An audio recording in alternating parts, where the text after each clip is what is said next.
So that is what NFTs are.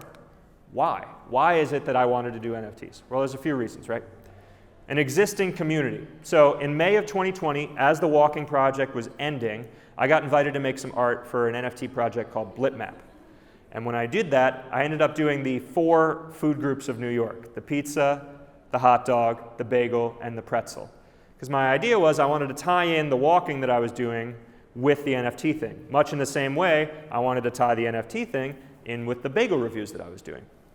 So it's an amazing community of people, really smart people, really creative people, and I knew that there was potentially an interest to collect the things that I was making. In addition to that, it was a project funding fit, right? So I have kind of a built-in base, but it also made more sense to me as far as like creating something that could potentially finance the site. You know, you think about what the alternatives might be, like shirts, for instance.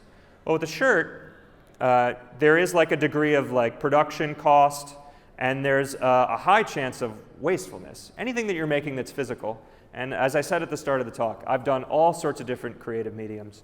I have DVDs in my closet from a feature film I made in 2008. I'm never getting rid of those. Those are like, you know, I don't know, I would have to, first of all, be motivated to sell them again. But if I was, then I'd have to meet you somewhere to like sell you a $10 DVD. You'd have to have a DVD player. None of this makes sense.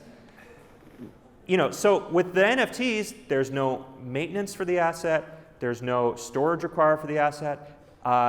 It's up perpetually. I don't have to go to a conference to, you know, sell a few shirts. Like, it makes sense for me as far as how I want to be selling products.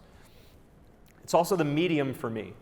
And by that I mean, as I mentioned, I've done music, I've done movies, video games, written word. All of those things, aside from the fact that they're in my closet, you probably won't see them, most likely. Even if you really like the things I was doing, it'd be very hard to track them down. You'd have to have both the motivation and the wherewithal to get access to those things. And because I've been a creator that has jumped around to where I've been inspired from one inspiration to the next, there isn't quite a through line to everything I've done. You know, one day I might be making video games, the next day I might be walking 7,000 miles. So with NFTs, there's kind of a potential here. There's a through line I can see, where in 5 years from now, if I'm documenting what I'm doing in this medium, and everything I just said from this point, you know, the music, the games, etc., they can all be comfortably couched inside this medium. I can potentially create an oeuvre where, like, previously none has existed. So that's really compelling to me, to be able to think that I can not have to maintain any of these things physically, as well as create something that is easily pointable back, you know, moving forward. And then the final thing, the thing that really like crystallized it for me, why I wanted to do this, it's the future of reviews, or just a kind of a reflection on what the future of reviews could be. Let's take a look at what the current review status is, right?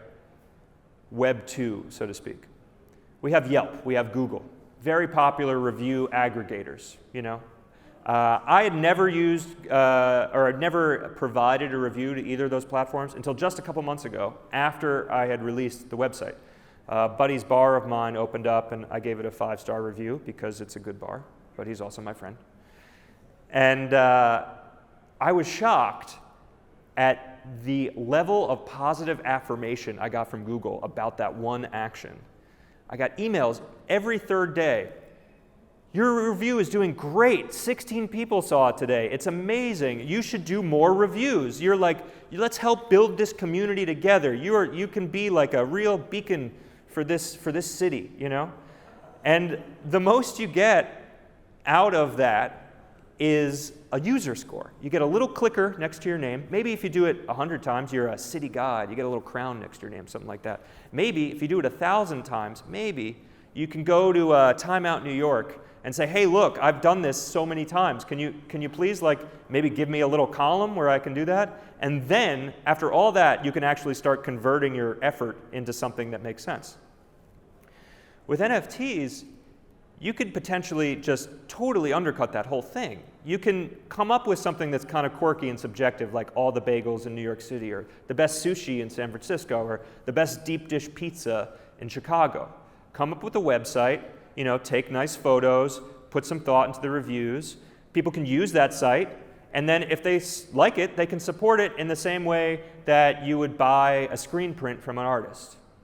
Now that seems to make a lot more sense to me in terms of rewarding people's labor and like making it motivating to actually provide reviews. I mean, as much as I like getting fluffed by Google, like I would prefer to actually do something that I can exchange value on immediately and support myself so that I can continue to do things that are cool and interesting.